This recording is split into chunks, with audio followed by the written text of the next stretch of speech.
Nanded CM24 live news पाहण्यासाठी like व subscribe करून बेल आयकॉन दाबा। CM24 लाईव्ह न्यूज मध्ये आपलं स्वागत आहे। पाहूया आजच्या काही ठळक घडामोडी। नमस्कार, आपण पाहतात सामान्य जनतेचा आवाज नांदेड CM न्यूज। आज आपण नांदेड जिल्हा लोहा तालुक्यातील किवळा या गावामध्ये आहोत। या गावामध्ये महाराष्ट्रासह संबंध भारत देशामध्ये सुप्रसिद्ध असलेल्या नृत्यांगना माननीय गौतमी पाटील यांचे आगमन या ठिकाणी झालेलं आहे। शेतकऱ्यांचा पारंपरिक सण म्हणजे बैलपोळा आणि हा बैलपोळा या ठिकाणी अंजुम पठाम यांच्या निवासस्थानी अतिशय उत्साहात सर्व गावकऱ्यांच्या वतीने या ठिकाणी संपन्न होत आहे। त्यानिमित्त या ठिकाणी या बैलपोळ्याच्या निमित्त बैलांची पूजा करण्यासाठी या बैलांचं नाव सर्जा राजा आहे।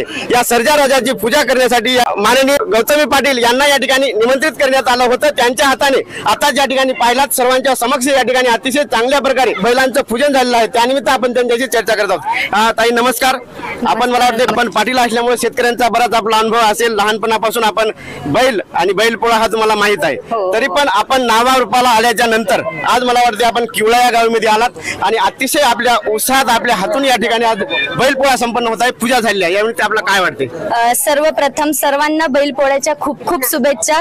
आपण सगळे बैलाला नंदीच मानतो, महादेवाचा नंदी आपण नंदी म्हणतो बैलाला। तर खरंच मी सर्वांना खूप खूप शुभेच्छा देईल बैलपोळ्याच्या। आणि असं म्हणतात की बैलाचं खूर लागल्याशिवाय, बैलाचा चार खूर लागल्याशिवाय शेतीला भरभराट पूर्ण होत नाही, बैलाचा पाय लागल्याशिवाय म्हणून। आणि आपण म्हणजे शेतकरी राजासोबत आपला बैल पण कष्ट करत असतो, म्हणून मी बैलपोळ्याच्या सर्वांना खूप खूप शुभेच्छा देईल आणि त्यामुळेच आपल्यापर्यंत अन्न पोहोचत असतं, म्हणून बैलपोळ्याच्या सर्वांना खूप खूप शुभेच्छा। या ठिकाणी आपण या गावामध्ये बैलपोळ्यानिमित्त सर्व शेतकऱ्यांना शुभेच्छा दिल्यात, परंतु आपणच पाहतात की या ठिकाणी आपल्या देशामध्ये बरेच शेतकरी आहेत की आत्महत्या करत आहेत। तर त्यांना काय संदेश द्याल जेणेकरून त्यांनी आत्महत्या न करता शेती हा सुधारित व्यवसाय त्यांनी करावा?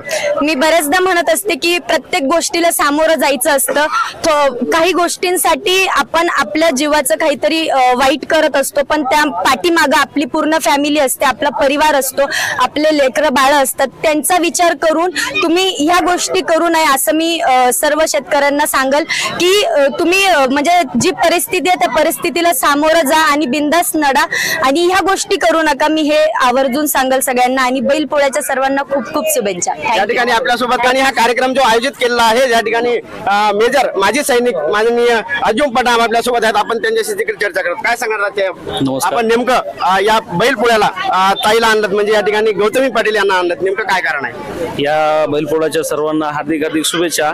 मी लोकांना हे संदेश देऊ इच्छितो की बैल हे आपला महाराष्ट्रामध्ये आपली पारंपरिक सण आपण करतो प्रत्येक वर्षी। शेतकऱ्यांना पण याच्यापासून आपल्या खूप कष्ट, बळीराजा राबल्याशिवाय आपल्याला अन्न पाणी खायला भेटत नाही जोपर्यंत बळीराजा राबत नाही। आणि बळीराजामुळे हे आज आपण सगळे जिवंत आहोत आणि जिवंत आहोत त्याच्यामुळे त्याची आपण आज एक वर्षानुवर्षापासून हे सण जे करता आपण हे पूर्ण सगळ्या ह्याच्यातून आपण साजरा करत आहोत आणि सगळ्यांना बळीराजाच्या आणि सगळ्या बैलपोळ्याच्या हार्दिक हार्दिक शुभेच्छा। आणि आमच्या इथं आल्यामुळे गौतम पाटील यांना हार्दिक हार्दिक शुभेच्छा आणि आम्ही यांचे आभारी आहोत। Thank you thank you.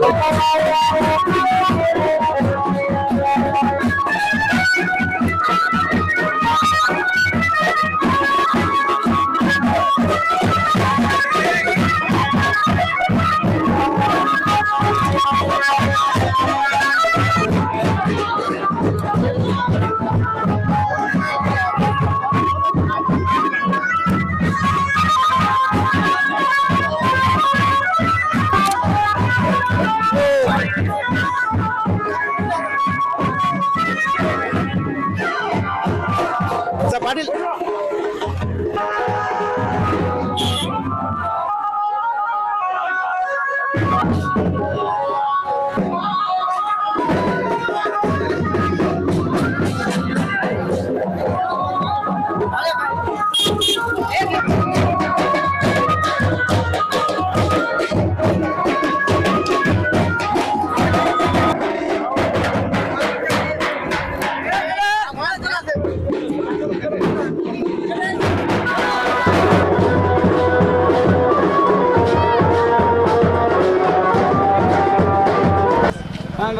हर हर महादेव, हर महादेव, हर हर महादेव।